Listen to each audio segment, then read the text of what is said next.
हाज़रीन मजलिस, जश्न मौलाए कायनात हुजूर मौलाए कायनात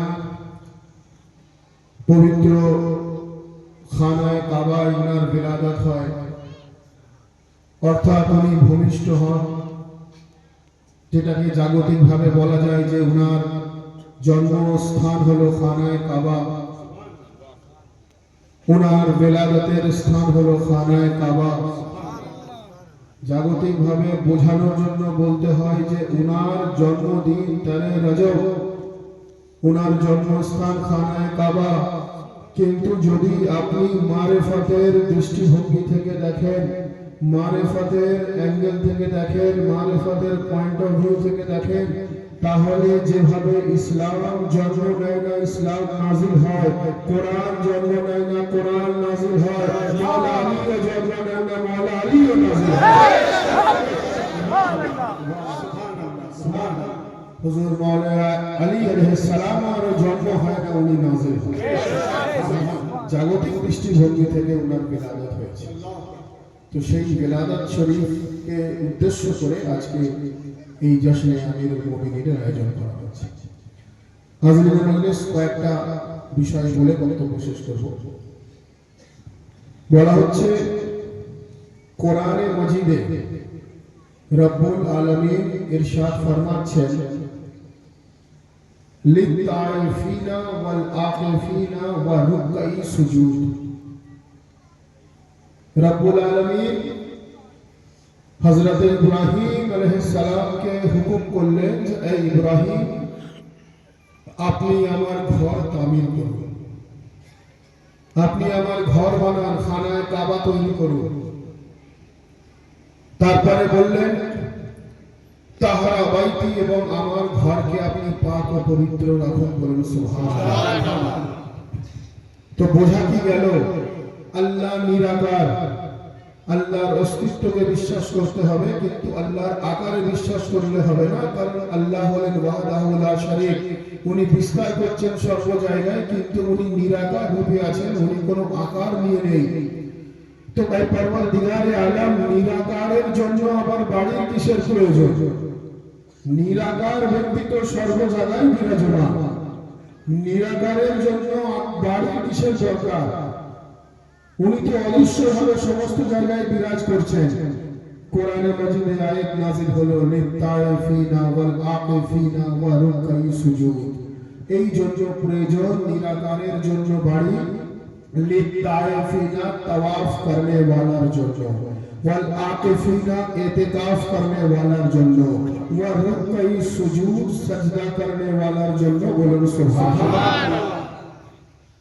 লিত্তাইফিনা ওয়াল আকিফিনা ওয়া রুকঈ সুজুদ, যার অর্থ তাওয়াফ করনে ওয়ালার জন্য আমার ঘরকে পাক রাখো, ইতিকাফ করনে ওয়ালার জন্য আমার ঘরকে পাক রাখো, সাজদা করনে ওয়ালার জন্য আমার ঘরকে পাক রাখো, বলুন সুবহানাল্লাহ।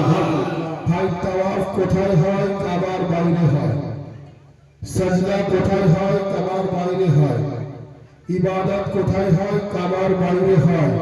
ইতিকাফ কোথায় হয়? কোথাও বাইরে হয় না, ইতিকাফ কাবার ভিতরে হয়, বলুন সুবহানাল্লাহ। তাওয়াফ কাবার বাইরে হয়, ইতিকাফ কাবার ভিতরে হয়, সাজদা কাবার বাইরে হয়, ইতিকাফ কাবার ভিতরে হয়, ইবাদত কাবার বাইরে হয়, ইতিকাফ কাবার ভিতরে হয়। ইতিকাফের ফর্মুলাই হলো এটা যে চারটি দেয়ালের মধ্যে থেকে মিনিমাম 3 দিন হলেও তাকে সেখানে সময় কাটাতে হবে। ম্যাক্সিমাম অনেক হতে পারে, কিন্তু কমপক্ষে 3 দিন তাকে চারটি দেয়ালের মধ্যে থাকতে হবে। তো তাহলে কাবার বাইরে তো তাওয়াফ হয়, কাবার বাইরে ইবাদত হয়, কাবার বাইরে সাজদা হয়, কাবার বাইরে ইসলামিক অন্যান্য ক্রিয়াকলাপ হয়। ইতিকাফ কাবার বাইরে হয় না, ইতিকাফ কাবার ভিতরে হয়। বলা হচ্ছে যে হযরতে ফাতেমা বিনতে আসাদ উনি হুজুর মাওলা আলীকে ওই খানায়ে কাবাতে 13 রজব ওনার বিলাদত হওয়ার আগে 3 দিন হযরতে ফাতেমা বিনতে আসাদ উনি খানায় কাবার মধ্যে ছিলেন এবং থাকার পর যখন হুজুর আমিরুল মুমিনিনকে এই পৃথিবীর বুকে পরওয়ারদিগার আলমের ঘর থেকে আমাদেরকে যখন দিলেন মানুষকে হেদায়েতের জন্য, মানুষকে গুমরাহি থেকে বাঁচানোর জন্য, মানুষকে সিরাতে মুস্তাকিম দেখানোর জন্য, হযরত ফাতিমা বিনতে আসাদ মাওলানা আলী আলাইহিস সালামের আম্মা জান উনি যখন আলী মুর্তজাকে জাগতিক দৃষ্টিভঙ্গি থেকে ওনার বিলাদত হলো, ওনাকে জন্ম দিলেন, তো তখন পরওয়ারদিগারে আলম আমাদেরকে বুঝিয়ে দিলেন যে ইবাদত কাবার বাইরে হবে, তিলাওয়াত কাবার বাইরে হবে, নামাজ কাবার বাইরে হবে, সাজদা কাবার বাইরে হবে, আর আলী মুর্তজা কাবার বাইরে নয়, আলী মুর্তজা কাবার ভিতরে এসেছে। আমি খোদা হয়ে ঘোষণা করে দিচ্ছি, তোমরা যদি ইসলামকে সঠিকভাবে জানতে চাও তো ইসলামের কেন্দ্রবিন্দু কাবা, কাবাকে আনেওয়ালা মাবুদে কাবাকে আমি পাঠিয়েছি। ইসলামকে সঠিকভাবে জানতে গেলে আলী মুর্তজার গোলামিতে দাখিল হয়ে যাও। আমি ইসলামকে পরিপূর্ণভাবে জানাতে গেলে কাবাকে আলী মুর্তজাকে পাঠিয়েছি। কাবা হলো আল্লাহর ঘর, আলী হলেন মাবুদে কাবা।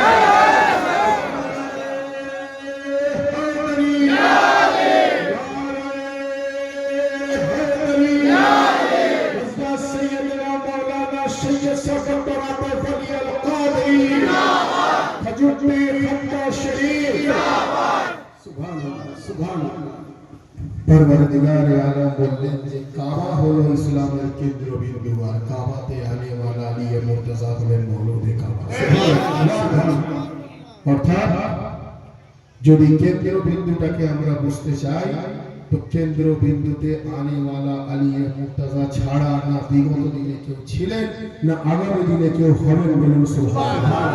অর্থাৎ এক কথায় বলা যেতে পারে যে আল্লাহর কাছ থেকে সাহায্য চাইতে গেলে সেই সাহায্য আলী মুর্তজার মধ্যে দিয়ে চাইতে হবে। যার জন্যই তো আমরা বলি যে হুজুর গৌসে পাক যিনি সিলসিলা কাদেরিয়া হুসাইনিয়া সৃষ্টিকর্তা, আমাদের সিলসিলা পাক সিলসিলা কাদেরিয়া হুসাইনিয়া আমরা হুজুর গৌসে পাকের দামান এই জন্য ধরেছি কারণ হুজুর গৌসে পাক হলেন विलायत लेने वाला, আলী মুর্তজা হলেন विलायत देने वाला। সুবহানাল্লাহ। হুজুর গৌসে পাক যিনি औलादे আলী, বলুন সুবহানাল্লাহ। হুজুর গৌসে আজম যিনি औलादे রাসূল, বলুন সুবহানাল্লাহ। হুজুর গৌসে আজম যিনি औलादे হাসনাইন, বলুন সুবহানাল্লাহ। তো হাজিরিনে মজলিস, আমাদের তরিকতের লাইন অর্থাৎ সিলসিলাগত লাইনে আমাদের আলী মুর্তজার সঙ্গে কানেক্টেড, বলুন সুবহানাল্লাহ। আউলিয়া আল্লাহ আমরা ভাই কতটুকু হুজুর মওলায়ে কায়নাতের জিকির করতে পারছি, আমরা কতটুকু মওলায়ে কায়নাতের ফাজাইল বয়ান করতে পারছি, আমরা কতটুকু হুজুর মওলায়ে কায়নাতের প্রতি ঈমান রাখতে পারছি, যেটা পারছি অতি সামান্য, অতি নগণ্য। আউলিয়া আল্লাহর মার্তবা, আউলিয়া আল্লাহর আকীদা মওলায়ে কায়নাত সম্বন্ধে, আউলিয়া আল্লাহর আকীদা মওলায়ে কায়নাত সম্বন্ধে আমাদের মতো সাধারণ মানুষের আকীদার থেকে অনেক স্ট্রং, অনেক মজবুত, অনেক আলা। এক ব্যক্তি হুজুর নিজামউদ্দিন আউলিয়াকে গিয়ে বলছে যে হুজুর আমি শুনেছি মওলা আলী নাকি খানায় কাবাতে ওনার জন্ম হয়েছে। তো হুজুর নিজামউদ্দিন আউলিয়া বলছেন হ্যাঁ বেশক এটা সঠিক। তো সেই ব্যক্তি বলছে আমি শুনেছি কিন্তু আমি এটা মানি না যে মওলা আলী আল্লাহর ঘরে আসতে পারেন না, আমি এটা মানি না। তো হুজুর নিজামউদ্দিন আউলিয়া বলছেন যে তোমার আকীদা নেই যে আলী মুর্তজা খানায় কাবাতে এসেছেন? সে বলছে আমি শুনেছি কিন্তু আমার আকীদা নেই, আলী মুর্তজা আল্লাহর ঘরে আসতে পারেন না, আল্লাহর ঘর অত পাক ও পবিত্র, ওখানে কারোর জন্ম হতে পারে না, ওখানে কারোর বিলাদত হতে পারে না। তো আউলিয়া আল্লাহর আকীদা আলী মুর্তজা সম্বন্ধে কত স্ট্রং, কত মজবুত। দেখুন হুজুর নিজামউদ্দিন আউলিয়া বলছে যে আলী মুর্তজা কাবায় এসেছে, তুমি যদি মানতে নারাজ হও, তুমি যদি মানতে না চাও তো আমাকে সেই ঘর বলো যেই ঘরে আলী এসেছেন, আমি সেই ঘরকে কাবা বলে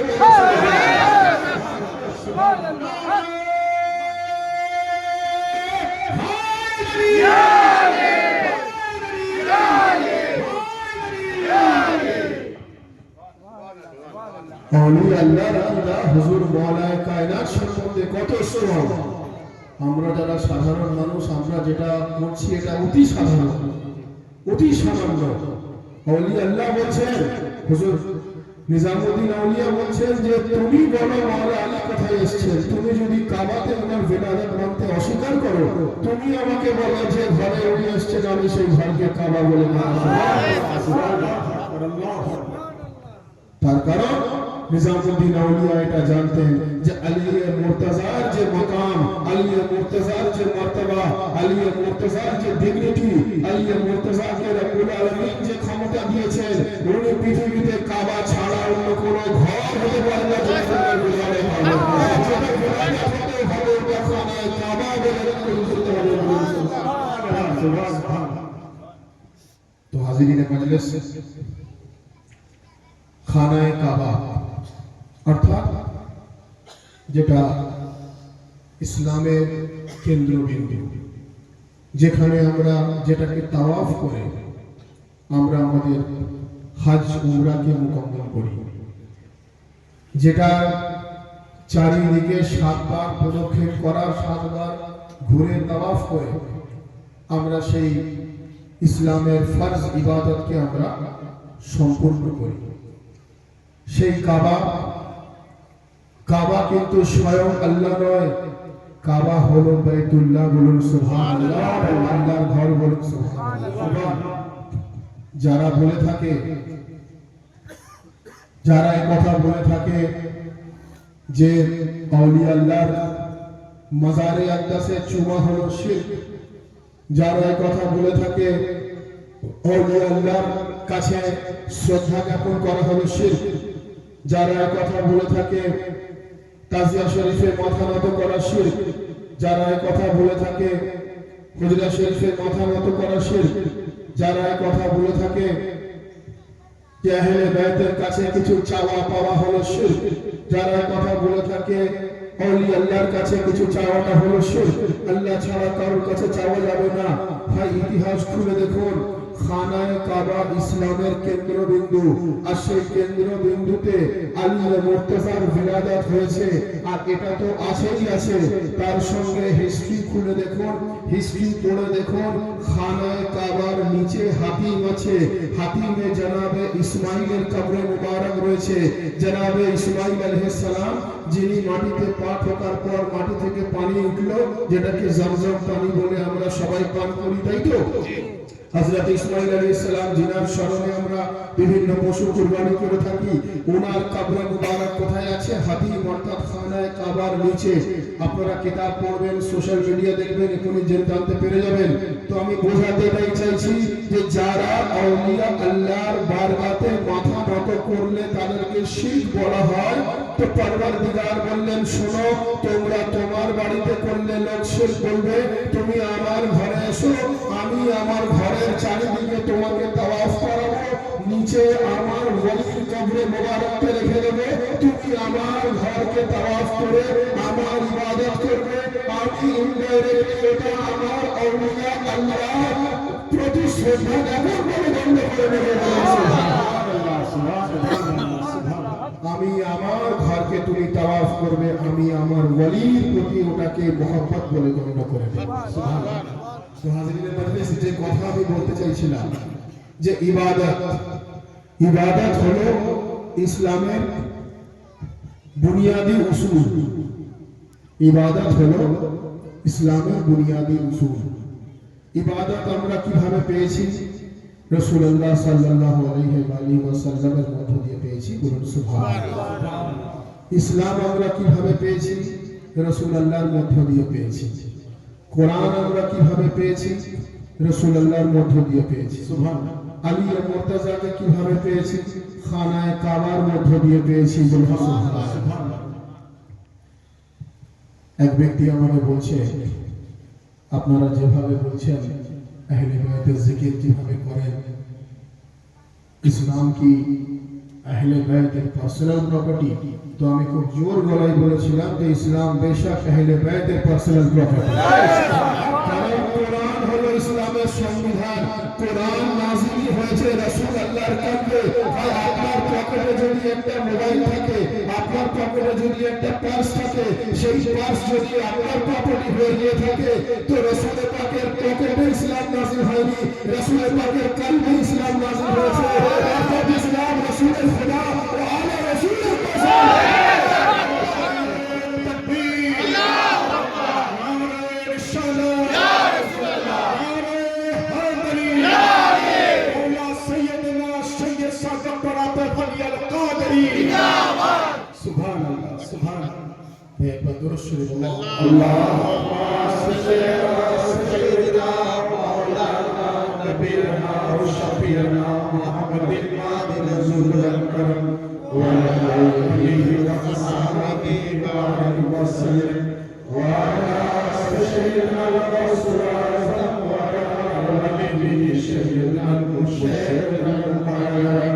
ইসলাম হলো নবী পাকের পার্সোনাল প্রপার্টি, বলেন সুবহানাল্লাহ। কারণ ইসলাম নবী পাকের কলবে নাযিল হয়েছে, বলেন সুবহানাল্লাহ। কোরআন রাসূলুল্লাহর কলবে নাযিল হয়েছে, বলেন সুবহানাল্লাহ। আর সেই রাসূল পাকের জবানে মুবারক থেকে যে কথা বেরিয়েছে সেটাকে আমরা ইসলাম বলে মেনে নিয়েছি। আর সেই জবানে মুবারককে চুষনে ওয়ালার নাম হলো আলিয়ে মুর্তজা। সেই জবানে মুবারককে চুষনে ওয়ালা নাম হলো আলিয়ে মুর্তজা। যার জন্যই তো বলা হচ্ছে যে ভেলায়েতে আলী আর ভেলাদতে আলী দুটো আমাদের জানার দরকার। ভেলায়েতে আলী তো মওলায়ে কায়নাতের ভেলায়েতের এলান, যে আমি যার মওলা আলী সেই ব্যক্তির মওলা, মান কুনতু মাওলাহু ফাহাযা আলীয়ুল মাওলা। আর ভেলাদতে আলী অর্থাৎ মওলা আলীর ভেলাদত খানায়ে কাবাতে হয়েছে। এই দুটো জিনিস যদি আপনি সঠিকভাবে জানতে পারেন তো আপনি পরিপূর্ণ ইসলামকে সঠিকভাবে জানতে পারবেন, বলুন সুবহানাল্লাহ। আর যত আউলিয়া আল্লাহ পৃথিবীর বুকে এসেছেন সমস্ত ওয়ালি আলিয়ে মুর্তজার জিকিরের মধ্য দিয়ে এসেছেন, ইনারা তো জিকিরের মধ্য দিয়ে এসেছেন। আর যারা বাই বার্থ ওয়ালি হয়ে এসেছেন তারা জিকিরের মধ্য দিয়ে নন, তারা ওয়ালি সেইভাবে হয়েছে। হুজুর গাউসে পাক ওয়ালি সেইভাবে হয়েছে যিনি ইবাদত করে ওয়ালি হননি, যিনাকে ভিলায়াত দিয়ে পরওয়ারদিগারে আলম কৃষ্ণের দিতে পারে। সুবহানাল্লাহ। তো হাজিরিনে মজলিস, নামাজ কাবার বাইরে, ইবাদত কাবার বাইরে, তিলাওয়াত কাবার বাইরে, ইসলামিক অ্যাক্টিভিটিস কাবার বাইরে, সাজদা কাবার বাইরে, তাওয়াফ কাবার বাইরে, আলিয়ে মুর্তজা কাবার ভেতরে। সুবহানাল্লাহ। রব্বুল আলামিন আমাদের প্রত্যেককে বেশি বেশি করে নামাজ আদা করার তৌফিক দান করেন, বলুন সুবহানাল্লাহ। রব্বুল আলামিন আমাদের প্রত্যেককে রোজা সঠিকভাবে পালন করার তৌফিক দান করেন, বলুন সুবহানাল্লাহ। পরওয়ারদিগারে আলম আমাদের সকলকে যাদের হেসিয়ত আছে হজ ও যাকাত পালন করার তৌফিক দান করেন, বলুন সুবহানাল্লাহ। সমস্ত ইবাদতের আফজল ইবাদত হলো নামাজ, বলুন সুবহানাল্লাহ। সমস্ত ইবাদতের আলা ইবাদত হলো নামাজ, বলুন সুবহানাল্লাহ। এতে কারোর কোনো সন্দেহ নেই, যদি সন্দেহ থাকে তো তার ঈমান চলে যাবে। যার জন্য আমাদেরকে বেশি বেশি করে সেই ইবাদতগুলো যেন রব্বুল আলামিন পালন করার তৌফিক দান করেন, বলুন আমিন। কিন্তু ভাই একটা বিষয় আছে যে নবী পাক কোথাও এই কথা বলেননি যে যদি আমার সমস্ত উম্মত নামাজি হয়ে যায় তো তাহলে আল্লাহকে জাহান্নাম বানানোর দরকার পড়বে না। নবী পাক এই কথা কোথাও বলেননি যে আমার সমস্ত উম্মত যদি রোজাদার হয়ে যায় তাহলে আল্লাহকে জাহান্নাম বানানোর দরকার পড়তো না। নবী পাক এই কথা কোথাও বলেননি যে আমার সমস্ত উম্মত যদি হাজী হয়ে যায় তো তাহলে আল্লাহকে জাহান্নাম বানানোর দরকার পড়তো না। নবী পাক এই কথা কোথাও বলেননি যে আমার উম্মত যদি সবাই যাকাত দেনে वाला হয়ে যায় তো তাহলে আল্লাহকে জাহান্নাম বানানোর দরকার পড়তো না। কিন্তু নবী পাক বলছেন আমার সমস্ত উম্মত যদি মুহাব্বতে আলী রাদিয়াল্লাহু তাআলা এর শামিল হয়ে যায় তো পরওয়ারদিগারকে জাহান্নাম বানানোর দরকার পড়বে।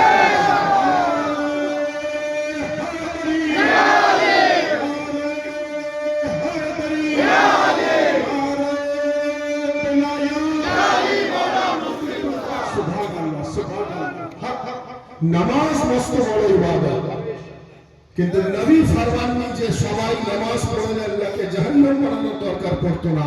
রোজা মস্ত বড় ইবাদত, নবী বলেননি সবাই রোজা রাখলে আল্লাহকে জাহান্নাম বানানোর দরকার পড়তো না।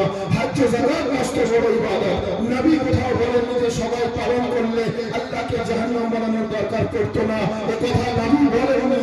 নবী বলছেন সবাই যদি মুহাব্বতে আলী ইবনে আবু তালিবে শামিল হয়ে যেত তো পরওয়ারদিগারকে জাহান্নাম বানানোর দরকার পড়তো না। বলুন সুবহানাল্লাহ।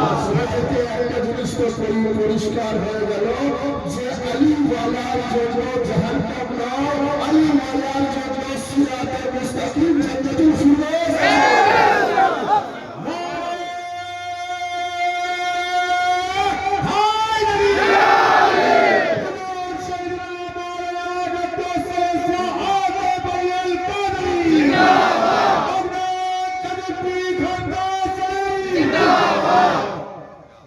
থেকে নবী পাকের হাদিস অনুযায়ী যে যদি সমস্ত আমার উম্মত মোহাম্মতে আলী ইবনে আবু তালিবে শামিল হয়ে যেত, জমা হয়ে যেত, তো পরওয়ারদিগারকে জাহান্নাম বানানোর কোনো দরকার পড়তো না। বলুন সুবহানাল্লাহ। অর্থাৎ আলী ওয়ালা জাহান্নামবাসী হতেই পারে না, আর যারা বুগজে আলীতে রয়েছে তারা কখনো জান্নাতবাসী হতে পারে না। কারণ মওলার মুহাব্বত জান্নাত ও জাহান্নাম জানে ওয়ালার একটা বড় মাপকাঠি। মুহাব্বত থাকলে জান্নাতি আর বুগজ থাকলে জাহান্নামী। বলুন সুবহানাল্লাহ। যার জন্য কবি বলছেন যে জান্নাত में है अली तो कौसर पे भी अली, जन्नत में भी अली तो कौसर पे भी अली, और काबा गवाह है दोष पैगंबर पे भी अली। जन्नत में भी अली तो कौसर पे भी अली, काबा गवाह है दोष पैगंबर पे भी अली। जन्नत में भी अली तो कौसर पे भी अली, काबा गवाह है दोष पैगंबर पे भी अली।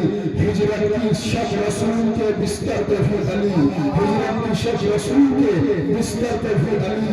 मेहराब पर अली है तो मिंबर पे भी अली, मेहराब पर अली है तो मिंबर पे भी अली। और हर जहाँ अली मिलेंगे दामन बचाइए, बशरा अली से है तो जहन्नम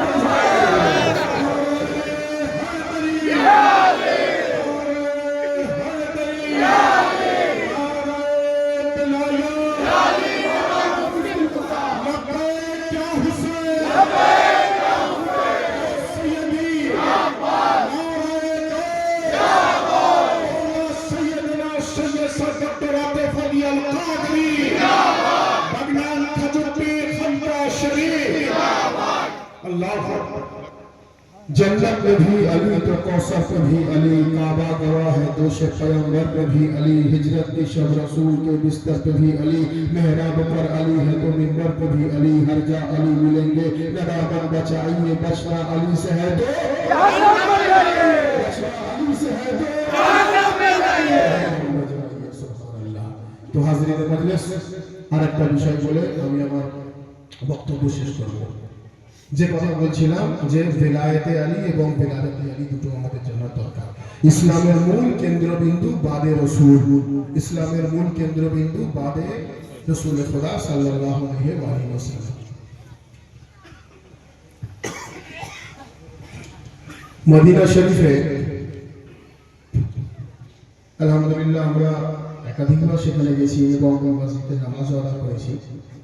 মসজিদের কিবলাতায়, কিবলাতায় হলো দুমুখী কিবলাওয়ালা মসজিদ। ওই মসজিদে রাসূল খোদা নামাজ পড়াচ্ছে। ওয়াকিয়া হচ্ছে এরকম আছে, রাসূল খোদা নামাজ পড়াচ্ছে, পেছনে আসহাবরা নামাজ পড়ছে। হঠাৎ করে ফেরেশতা নাযিল হলো, হযরত জিবরাইল এলেন, এসে রাসূলুল্লাহকে কিছু মেসেজ দিলেন, রাসূল পাককে কিছু বার্তা দিলেন যে রাসূল খোদা এ হাবিবে খোদা পরওয়ারদিগারে আলম আমার মধ্য দিয়ে কিছু মেসেজ আপনার কাছে পৌঁছেছে। মেসেজটা কি না আপনি বাইতুল মুকাদ্দাসের দিকে মুখ করে নামাজ পড়াচ্ছেন। আপনি যেদিকে মুখ করেছেন ওটা হলো বাইতুল মুকাদ্দাস। ভাই কাবা আগে থেকেই কাবা ছিল, কিন্তু কাবা কিন্তু কিবলা ছিল না। আগে মুসলমানের কিবলা ছিল বাইতুল মুকাদ্দাস, মুসলমানের কিবলা ছিল বাইতুল মুকাদ্দাস যেটা ইসরায়েলে অবস্থিত। কাবা আগেও কাবা ছিল, কিন্তু কাবা কিবলা ছিল না। তো রাসূল খোদা বাইতুল মুকাদ্দাসের দিকে মুখ করে নামাজ পড়াচ্ছেন মসজিদে কিবলাতাইন। ইতিমধ্যে হযরত জিবরাইল নাজিল হয়ে বললেন, ইয়া রাসূলুল্লাহ, আপনি আপনার চেহারা মুবারককে বাইতুল মুকাদ্দাস থেকে ঘুরিয়ে আপনি ওটা কাবামুখী করে দিন, আপনি ওটা কাবা শরীফের দিকে টার্ন করে দিন, আপনি কাবাকে নিজের কিবলা বানিয়ে নিন। তো নামাজ অবস্থায় দৌরানে নামাজ অর্থাৎ নামাজ অবস্থায় রাসূল খোদা সম্পূর্ণরূপে ইউ টার্ন করে উনি বাইতুল মুকাদ্দাস থেকে নিজের চেহারাকে উনি কাবামুখী করলেন। পেছনে যত আসহাবরা ছিলেন ওনারাও যথারীতি আবার একইভাবে ইউ টার্ন করে নিলেন। আমি বোঝাতে চাইছি যে দৌরানে নামাজ চলাকালীন এই ঘটনা ঘটল মসজিদে কিবলাতাইনে। আজ পর্যন্ত সেই মসজিদের নাম মসজিদে কিবলাতাইন কেন না? দুমুখী কিবলাওয়ালা মসজিদ বলে মসজিদে কিবলাতাইন। বলুন সুবহানাল্লাহ। এই ঘটনা কখন ঘটল? এই ঘটনা ঘটার আগে যখন আলী মুর্তজা উনি খানায়ে কাবাতে উনার বিলাদত হলো, বিলাদতের পর পরওয়ারদিগারে আলম বললেন, হে মুহাম্মদ মুস্তাফা, আজ থেকে কাবাকে আমি কাবা রাখবো না, আজ থেকে আমি কাবাকে কিবলাতে রূপান্তরিত করে দেব। বলুন সুবহানাল্লাহ। বাইতুল মুকাদ্দাস আগে মুসলমানের কিবলা ছিল। বাইতুল মুকাদ্দাস থেকে রাসূল খোদা যখন কাবার দিকে মুখ ঘোরালেন তখন কাবা কিবলাতে পরিবর্তন হলো। বোঝাতে চাইছি যে কাবা আগেও ছিল, কাবা কিবলা আগে ছিল না। কিবলা তখন হলো যখন কিবলার মধ্যে কাবার মধ্যে আগে ওয়ালা মাওলুদে কাবা উপস্থিত হয়ে গেল। সুবহানাল্লাহ। কাবা কিবলা তখন হলো যখন ওখানে আনে ওয়ালা মাওলুদে কাবা উপস্থিত হলেন। সুবহানাল্লাহ। যার জন্য কবি বলছেন যে बरसों के इंतजार का कैसा सिला दिया, बरसों के इंतजार का कैसा सिला दिया, दोनों जहां का सर मेरी जानिब झुका दिया, तेरा रजब की रात को बोला खुदा का घर, किबला मुझे जो आपने काबा बना दिया।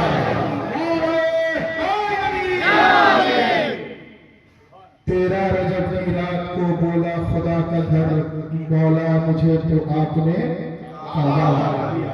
অর্থাৎ যে আলী মুর্তজা কাবাতে আসার পর কাবা মুসলমানের জন্য কিবলা হয়ে যায়, সে আলী মুর্তজাকে মানা মুমিন মুসলমানের জন্য একান্ত জরুরি। বলুন সুবহানাল্লাহ। পরওয়ারদিগারে আলম আমাদেরকে দেখিয়ে দিলেন, বুঝিয়ে দিলেন, আমি আলী মুর্তজাকে খানায়ে কাবাতে পাঠিয়ে আমি তোমাদের ঈমানকে মজবুত করতে চেয়েছি। তোমরা জেনে নাও, বুঝে নাও, শিখে নাও, চিনতে না পারলে চিনে নাও যে আমি আলী মুর্তজাকে খানায়ে কাবায় পাঠিয়েছি, কারণ উনি শুধু ঈমান নয়, ইনি কুল্লে ঈমান হয়ে পৃথিবীতে এসেছেন। সুবহানাল্লাহ, সুবহানাল্লাহ। তো পরওয়ারদিগারে আলম আমাদের সকলকে বেশি বেশি করে নবী ও আলে নবীর দেখানো পথ অনুযায়ী চলার তৌফিক দান করেন। বলুন আমিন। আমাদের সকলকে কোরআন ও সহিহ হাদিস অনুযায়ী চলার তৌফিক দান করেন। বলুন আমিন। আমাদের প্রত্যেককে নামাজ, রোজা, হজ, যাকাত, আহলে বাইতের মুহাব্বত, আউলিয়া আল্লাহর মুহাব্বত অন্তরে নিয়ে পালন করার তৌফিক দান করেন। বলুন আমিন। আমাদের যারা এখানে এসে উপস্থিত হয়েছি প্রত্যেকের বিভিন্ন মানুষের বিভিন্ন সমস্যা থাকতে পারে, কারণ শারীরিক, কারণ মানসিক, কারণ অর্থনৈতিক, কারণ পারিবারিক, কারণ ব্যবসায়িক ইত্যাদি ইত্যাদি। প্রত্যেকের আমাদের হালাল ও জায়েজ দোয়া পরওয়ারদিগারে আলম কবুল ফরমান। বলুন আমিন। আমাদেরকে হর বালা ও মুসিবত থেকে महफूज रखें। बोलो आमीन। সকলে মিলে दोनों हाथ बुलंद करके पूरी कलेजे के ताकत के साथ नारे तकबीर, नारे रिसालत, नारे हैदर, नारे हुसैन,